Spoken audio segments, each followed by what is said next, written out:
Hey there guys, EctoMaster here. We're back in Heroes of the Storm, and we're doing another Hero Spotlight. Now, Hero Spotlight is where I, randomly use my random number generator and pick a character, and then we kind of look at their skins and their abilities and their talents and things like that, but we're not doing that this time. No.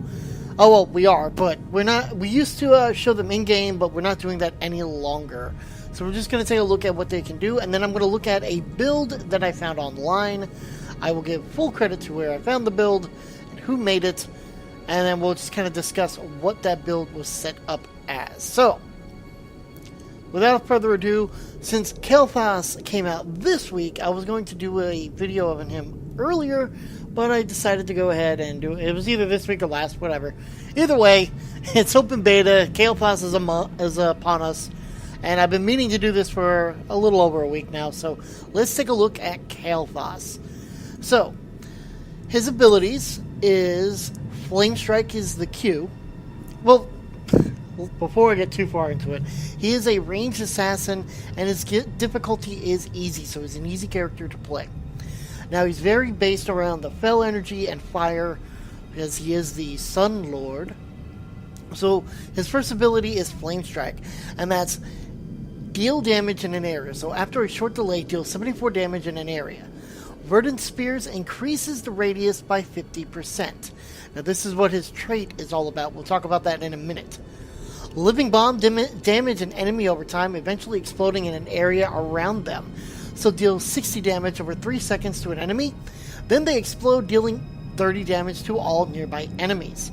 Casting a second Living Bomb on an enemy causes the previous Living Bomb to explode immediately.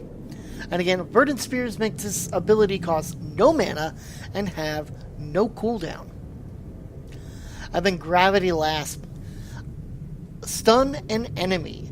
So stun the first enemy hit for 1.5 seconds, and Verdant Spears causes Gravity Lasp to stun the first 3 enemies hit, rather than just the first.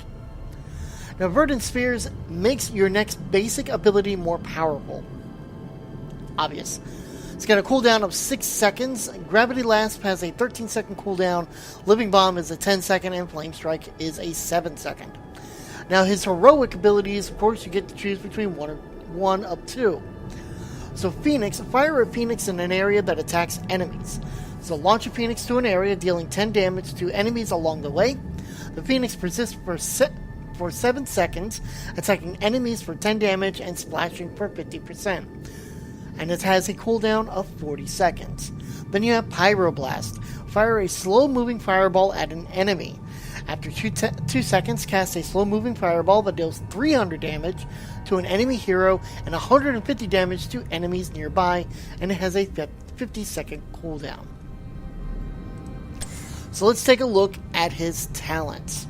So level 1, you get to choose one of these 4. Mana Addict, which is just basically gather regen globes to increase maximum mana.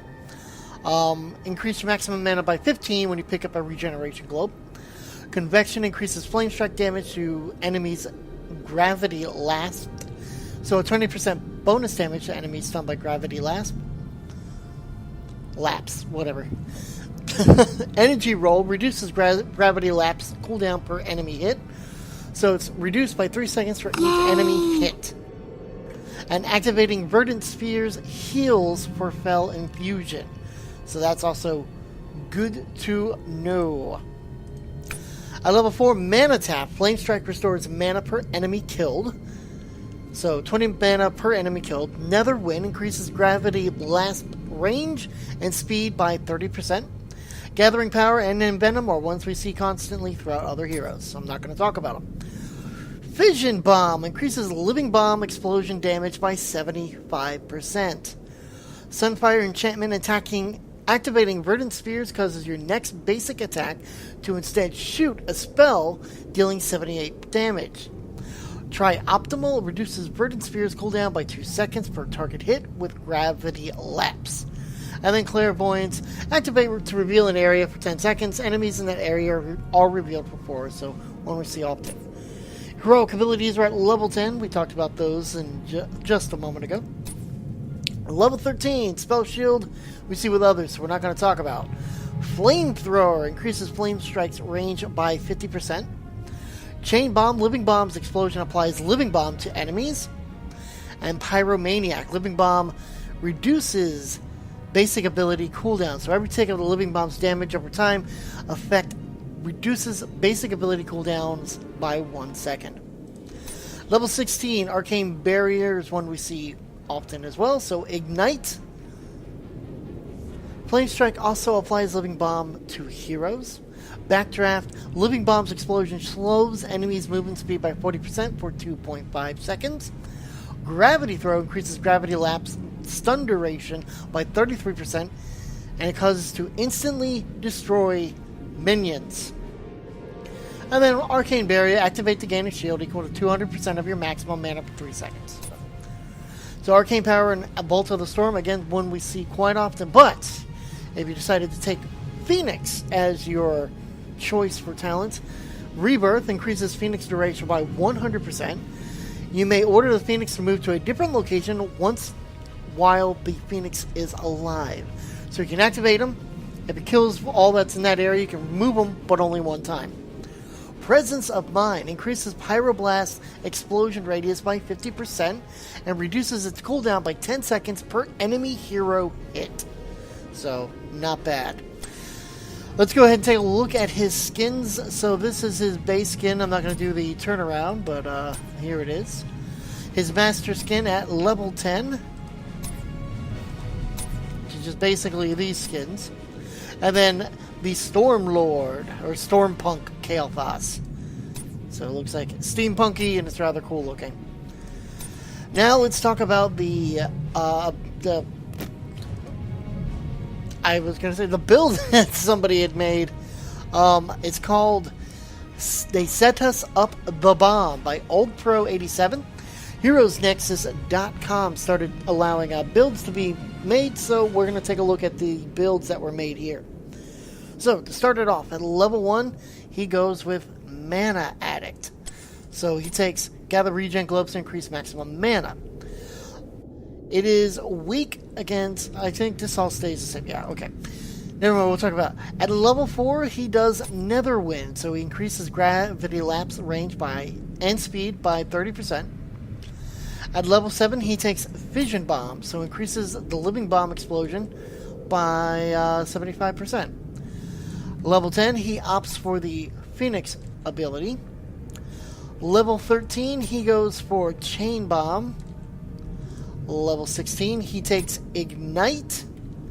And at level 20, he goes for Bolt of the Storm rather than Rebirth.